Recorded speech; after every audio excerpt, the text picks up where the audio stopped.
The Team Fortress series began as a Quakeworld mod in 1996. In 1999, the developers of the mod were hired by Valve Software to develop a standalone version of the game called Team Fortress Classic. Because of the popularity of the game, Valve quickly began development on a potential sequel. However, the sequel took much longer than expected as the developer wasn't really happy with the look and feel of the game. It went through numerous stages of development, and in the beginning it was planned to be a realistic military shooter compared to the more cartoony look we're all familiar with today. When it was first shown at E3 in 1999, it was called Team Fortress Brotherhood of Arms. But after the reveal at E3, the game wasn't officially mentioned again until 7 years later, in 2006. During this time, another version of the game was leaked named Team Fortress Invasion. This version had scrapped the realistic look for a futuristic sci-fi game featuring a war between humans and aliens. It was later revealed that Valve had quietly built 3 or 4 different games before settling on the final design. In 2007, 8 years after the release of the first installment, Team Fortress 2 was released to the public. In a promotional video for the game called Meet the Spy, there's a fight scene between the characters the Spy and the Sniper. During the fight, the Spy manages to cut the Sniper on the left side of his cheek. After the release of the video, the Sniper's in-game player model was updated to add the scar that the Sniper actually got in the video. The voice lines, "No other class gonna do that. If you order now, I'll throw in a second beating, absolutely free. Look at this, just caved in your skull, my bat's still dry. No clumps of hair, nothing." Were added in the Scout update to the game after fans noticed a resemblance between the Scout and TV pitchman Vince Offer. Offer is best known for being the pitchman for the Sham Wow commercials, and that's exactly what these lines are referencing. There are so many references and Easter eggs in this game. For example, the spy knife, your eternal reward, is a reference to the dagger used by Jafar in Aladdin. The wooden section of the Liberty launcher has a crack on the right side, which is a reference to the famous Liberty Bell. The name of the Dalacus bar is actually the Russian word for chocolate spelled backwards. The bow tie Dr. Hua is of course a reference to Doctor Who. The weapons Babyface Blaster and the Pretty Boy pocket pistols are references to the famous 1930 criminals George Babyface Nelson and Charles Pretty Boy Floyd. The hat familiar fez is a reference to the character Mustafa from the movie Austin Powers 2. The AppSap is a reference to Wheatley Farm Portal 2. One of the taunt kills for the Pyro is called Hadouken. This is of course a direct reference to Street Fighter. It's from Street Fighter. Can I at least finish the sentence before?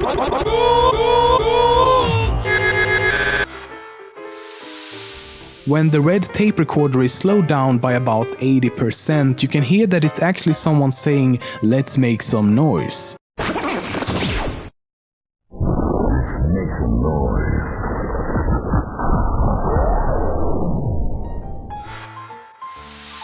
In early development, the game was planned to feature grenades, and for those of you who played the first installment might remember that grenades were a strong feature in Team Fortress Classic. It's later been explained that they decided not to use them in the end because they were afraid players would rely on them too heavily and start spamming them instead.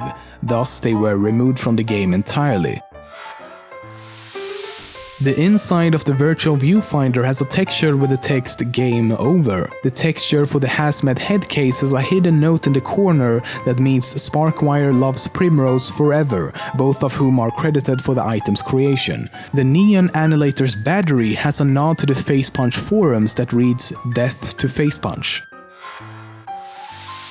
If a scout is blown up, there's a 1 in 100 chance that a dove will fly out of his body. This is a reference to the final scene of the promotional video Meet the Medic, where Archimedes is revealed to be stuck inside the scout's chest. The two teams featured in the game, Red and Blue, is actually not named after the colors.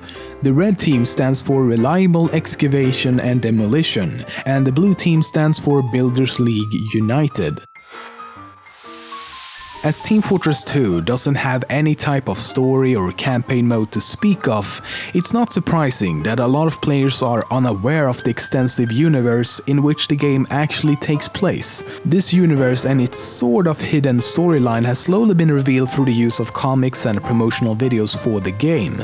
The story begins in the early 19th century with a man named Zephaniah Munn. Along with his wife, he has 3 sons named Redmond, Bluetarch, and Grey. For those of you who's been paying attention, this is also the main reason why the teams are named Red and Blue. Anyhow, Redmond and Bluetarch were born perfectly normal, but Grey was born underweight, so Zephaniah ordered the baby to be smothered. However, before he could do so, Grey was abducted by an eagle and managed to survive. Yeah, I know, a fucking eagle. Skipping forward a few decades, and Zephaniah is now nearing the end of his life, and thus decides to divide the land that he owns into 2 equal parts, one for Redmond and one for Bluetarch. Given the nature of the game, it's not so hard to figure out what happens next. The 2 brothers each hire a team of 9 mercenaries to take over the land of the other, and there you have the basic premise of the actual game. But the war between the 2 brothers continue, and we need to jump forward another few decades into the mid to late 20th century where the game actually takes place.